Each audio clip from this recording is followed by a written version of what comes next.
안녕, 드림레드 친구들. 잘 지냈나요? 저는 찬양을 맡고 있는 이문정 선생님이에요. 또 나왔어요.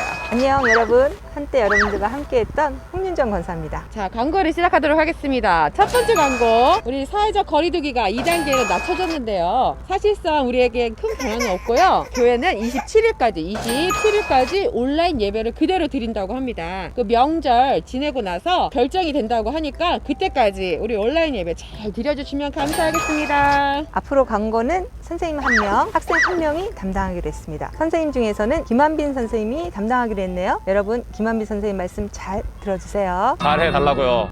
온라인 예배 출첵을 하고 있습니다. 지금도 너무 잘하고 있는데요. 혹시라도 다른 시간에 예배드린 친구가 있거나 그리고 또한 예배를 드렸다는 표시로 우리 선생님, 담임 선생님한테 카톡으로 날려주시면 감사할 것 같아요. 여러분, 줌으로 신방이 계속 이루어지고 있습니다. 전도사님과 선생님이 연락을 해서 시간을 잡을 때 꼭 얼굴 한번 볼 수 있도록 하고요. 줌으로 신방하는 시간은 매우 짧아요, 여러분. 꼭 참석해 주세요. 짧은데 그거 참 한번 그 비싼 얼굴 한번 좀 보자고요. 봅시다 좀.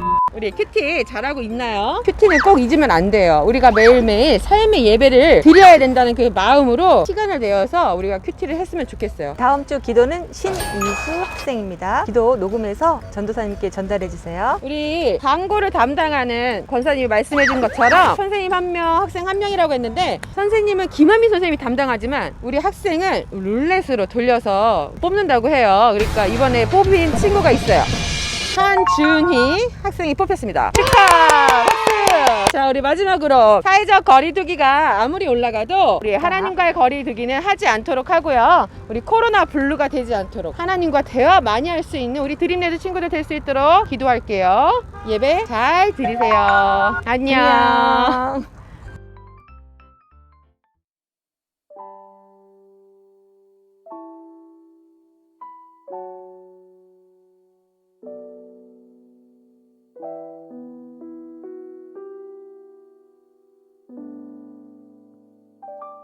내 모습 이대로 사랑하시네 연약함 그대로 사랑하시네 나의 모든 발걸음 주가 하시나니 날 인도하소서 내 모습 이대로 사랑하시네 연약함 그대로 사랑하시네 나의 모든 발걸음 주가 하시나니 날 인도하소서 주의 날개 아래 거하는 곳 주의 임재 안에 거하는 곳 나의 가장 큰 소망 나의 가장 큰 은혜 주와 함께 동행하느니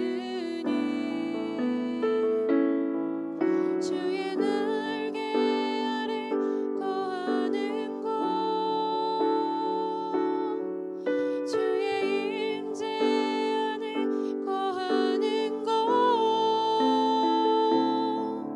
나의 가장 큰 소망 나의 가장 큰 은혜 주와 함께 동행하느니 나의 가장 큰 소망 나의 가장 큰 은혜 주와 함께 동행하느니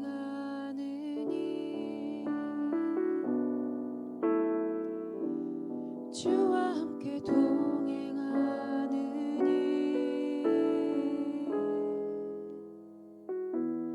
주와 함께 동행하느니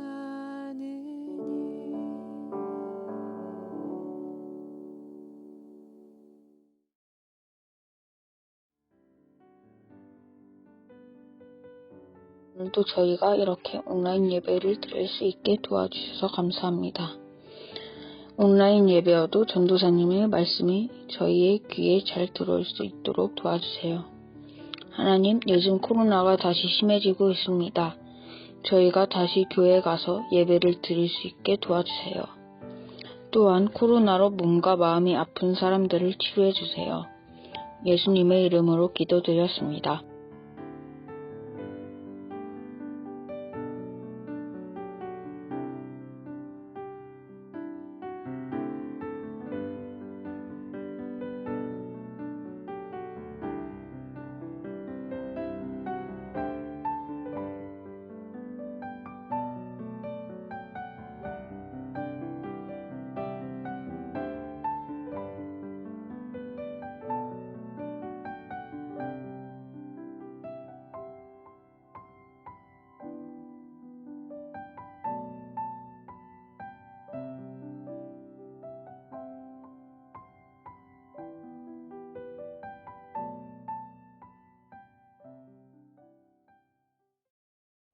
자, 온라인으로 예배드리는 우리 드림네드 친구들, 주님의 이름으로 축복합니다. 자, 오늘은 방향이 중요합니다 라는 제목으로 여러분들과 말씀을 나누고자 합니다. 약간은 속된 표현인데 이런 말 한번 들어본 적 있을 거예요.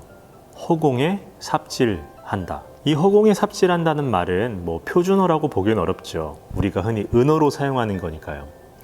그런데 이것이 비록 은어이긴 하더라도 이 문장을 다시 한번 되새겨보면 우리가 삶에서 배울 수 있는 것이 한 가지는 있어요. 그것은 삽의 방향이죠. 삽으로 흙을 푸거나 어떤 물질을 퍼내죠. 그런데 이 삽을 가지고 아무것도 없는 허공에다가 흔히 말해서 삽질을 계속하게 되면 여러분이 아무리 열심히 해도 땀만 나고 힘만 드는 거예요. 허공에 삽질한다는 게 바로 그런 거예요. 우리가 아무 일에나 열심을 다할 필요가 없는 거죠. 더 중요한 건 열심을 다하되 그 열심의 방향이 더욱 중요한 거죠. 그래서 우리 오늘 본문 속에서 이 야곱을 한번 살펴봤으면 좋겠어요. 오늘 본문은 간단해요. 요셉의 아버지인 야곱이 죽기 직전 상황이죠. 지난주까지의 모든 내용을 살펴보았을 때 요셉은 자신의 정체를 형들에게 밝혔죠. 그리고 나서 요셉의 형들과 요셉의 아버지 그리고 모든 가족들이 가나안 땅을 떠나서 이집트로 들어와요. 그래서 그 이집트에서 자그만치 17년을 이집트에서 살아요. 그리고 야곱은 17년의 시간을 보내고 이제 생을 마감할 시간이 다가온 겁니다. 그 생을 마감할 시간이 다가오자 아들 요셉에게 유언을 하나 남기는데 그 유언의 첫 마디, 그것이 바로 오늘 본문이에요. 창세기 47장 30절을 여러분이 성경을 펼친 상태로 저와 함께 읽어보도록 할게요. 내가 조상들과 함께 눕거든 너는 나를 애굽에서 메어다가 조상의 묘지에 장사하라. 요셉이 이르되 내가 아버지의 말씀대로 행하리이다. 아멘. 야곱이 죽기 전에 했던 첫 마디가 조상들과 함께 묻어달라는 말이었어요. 야곱이 말하는 조상들과 함께 묻어달라는 그 장소, 그곳이 어디냐면 바로 막벨라굴을 이야기해요. 이 막벨라굴이라는 건 야곱의 할아버지인 아브라함이 아주 오래전에 샀던 굴이에요. 그 굴의 위치는 가나안 땅에 있었고 아브라함이 그 굴을 샀던 이유는 자신을 비롯해서 자자손손 대대로 그곳에 묻히기 위함이었죠. 그래서 아브라함도 그곳에 묻혔고 야곱의 아버지인 이삭도 그곳에 묻혔죠. 그리고 이제는 야곱의 차례가 된 거예요. 그래서 요셉에게 나를 그곳에 묻어다오 라고 이야기를 하죠. 당시는 시족사회가 발전했기 때문에 야곱의 이런 태도가 충분히 이해가 갑니다. 그런데 야곱이 이렇게 말한 데는 이유가 한 가지 더 있어요. 그것은 바로 야곱의 마음 방향이라는 거죠. 다시 한번 이야기하지만 그 굴은 막벨라 굴이고 그 굴의 위치는 가나안이에요. 여러분 가나안이라고 들어보셨죠? 보통 가나안은 약속의 땅이라고 부르죠. 이 가나안 땅은 아브라함과 약속했던 땅이에요. 창세기 12장을 보면 하나님이 아브라함을 불러서 너는 내 고향과 친척의 집을 떠나라 그래요. 그래서 아브라함은 자기가 있던 하란이라는 곳을 떠나고 가나안 땅을 들어가요. 그리고 그 땅에 들어가자 하나님이 이 땅을 내게 줄 거라고 이야기를 합니다. 바로 그 땅이 가나안 땅이에요. 아브라함도 마찬가지지만 야곱도 그곳에서 계속 생활을 했던 거죠.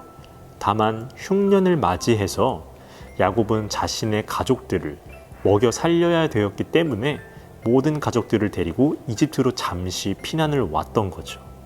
그런데 야곱의 마음은 계속해서 가나안 땅, 하나님이 약속하셨던 그 가나안 땅에 있었던 거죠.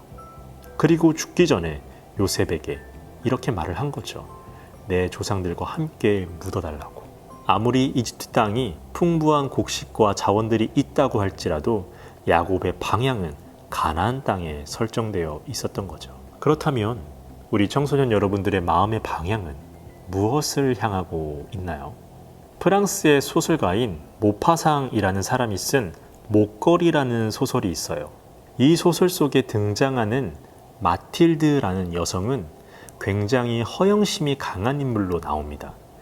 허영심이 강하다라고 하는 것은 거칠애에 굉장한 신경을 썼다는 거죠. 거칠애에 신경 쓰는 게 나쁜 것은 아닌데 거기에 너무 많은 신경을 쓰는 인물로 등장한다는 거예요. 그리고 이 여성은 외모도 매우 출중한 사람으로 설정이 되어 있어요. 이에 반해 이 여성은 가난한 공무원이었던 루아젤과 결혼을 하는데 이 루아젤이라는 사람은 굉장히 하위 공무원이에요. 하위 공무원이다 보니까 봉급이 높지 않겠죠. 루아젤이 어느 날 자신의 아내에게 초청장 하나를 가져와요. 그 초청장이 뭐냐면 자신의 상관인 고위직 공무원이 파티에 초대하는 초청장이었어요. 이 루아젤은 자신의 아내가 좋아할 것이라고 생각하고 아내에게 보여줬죠. 마틸드는 좋아했어요. 좋아했는데 한 가지 걱정이 됐죠. 뭐냐면 입고 갈 드레스가 없다는 거예요. 그래서 마틸드에게 물어봤죠. 어떤 드레스를 원하냐고. 그런데 마틸드가 말하는 드레스는 루아젤의 월급으로는 사기가 어려운 드레스였죠. 그래도 이 루아젤은 정말 아내를 사랑했기 때문에 그 드레스를 사줍니다. 드레스를 구해주고 나서는 또 다른 문제가 하나 더 생겨요. 여성들이 드레스를 입으면 이 목이 다 드러나잖아요. 이 목에 걸 목걸이가 없다는 거죠. 그래서 이번에는 이 마틸드의 갑부, 아주 굉장한 부자인 친구가 한 명 있는데 그 친구 이름이 잔이에요. 그 잔에게 가서 목걸이를 빌려와요. 그리고 모든 것을 갖춘 마틸다는 아주 당당하게 그 파티에 참여합니다. 외모가 출중했던 마틸다였기 때문에 그 파티의 여러 남성들에게 춤을 함께 추자는 제안을 많이 받죠. 마틸드는 이 모든 것들을 즐기며 파티를 보내고 있었어요. 그리고 새벽이 되었고 이제 파티를 떠나 집으로 돌아왔는데 마틸드는 경악할 수밖에 없었죠. 왜냐하면 친구에게 빌렸던 목걸이가 없는 거예요. 아무리 찾아봐도 자신이 왔던 길을 아무리 뒤져봐도 목걸이가 없는 거예요. 그래서 마틸드는 자신이 빌렸던 목걸이와 똑같은 목걸이를 친구에게 사서 줍니다. 돈이 어디 있었겠어요? 당연히 빚을 냈죠. 그리고 나서 마틸드는 그 빚을 갚기 위해 10년이라는 시간을 보내요. 10년이라는 시간을 즐겁게 보냈을까요? 아주 고생하며 보냈던 거죠. 그리고 10년이 흐르고 나서 그 빚을 다 청산했어요. 어느 날 길에서 친구 잔을 만난 거예요. 마틸드는 그 잔이 너무 반가워서 잔을 불렀어요. 그런데 이 잔이 마틸드를 못 알아보는 거예요. 왜 못 알아봤냐면 10년이란 시간이 그냥 흘러서가 아니라 너무 고생을 해서 예전에 아름다웠던 모습을 찾아볼 수가 없는 거예요. 그래서 잔은 마틸드를 못 알아봤던 거죠. 잔은 너무 궁금했어요. 그 10년 동안 뭐 하면서 지냈냐고 이렇게 물어보자 마틸드는 이게 지난 일이잖아요. 그래서 그때 파티에 있었던 일부터 시작해서 지금까지 있었던 일들을 모두 이야기해 주었어요. 그 이야기를 다 들은 친구 잔은 마틸드와 마찬가지로 경악했죠. 그리고 이렇게 말했어요. 그 목걸이 가짜였는데 겉모습에 치중한 결과 10년이라는 시간을 동안 자신이 타고난 미모를 다 잃어버렸어요. 이 이야기가 우리에게 전해주는 것은 본질에 집중하라는 거죠. 거칠에 신경 쓰지 말라는 것이 아니라 거칠에만 신경 쓰다간 본질을 잃어버린다라는 거예요. 다시 말하면 잘못된 방향 설정 한 번이 여러분의 본질을 잃어버릴 수 있다는 거죠. 그래서 방향 설정이라는 게 이렇게 중요한 거예요. 여러분들에게 열심히 하라고 하는 것, 열심히 하면 된다라고 하는 말은 올바른 방향 설정이 전제되어 있을 때 해주는 말이에요. 우리가 방향 설정을 잘못하게 되면 아무리 열심히 해도 우리는 결국 실패하는 거예요. 왜냐하면 처음 방향이 잘못 설정되어 있었거든요. 야곱의 가족들이 흉년을 피해서 살아남을 수 있었던 건 요셉이라는 인물이 방향 설정이 제대로 되어 있었기 때문이에요. 요셉이라는 인물이 하나님을 향해 방향 설정이 제대로 되어 있었기 때문에 형들을 보자마자 원한을 갚는 것이 아니라 그들에게 은혜를 베풀어 줬죠. 다시 말하면 악을 선으로 갚아줬다는 거죠. 야곱도 마찬가지예요. 이집트에서의 생활이 편안했겠죠. 그러나 야곱의 마지막 그 유언 속에서 조상들과 함께 묻어달라고 했던 그 말은 야곱의 마음이 하나님이 허락하셨던 그 가나안 땅을 향해 있었다라는 거죠. 야곱은 이 사실을 한 번도 잊지 않고 하루하루를 살아왔다는 겁니다. 우리 드림레드 친구들, 방향이 중요합니다. 여러분들은 지금 인생에서 중요하다고 하는 10대 시절을 보내고 있습니다. 그 10대 시절 하나님이 중요하게 여기는 그 가치에 올바른 방향을 설정하시기를 축복합니다. 그러므로 10대 시절을 보내고 있는 지금 이 시기부터 올바른 방향 설정을 하고 비록 흔들릴지라도 그 방향을 향해 뚜벅뚜벅 올바르게 걸어가는 하나님의 사람들이 되시길 주님의 이름으로 축복합니다.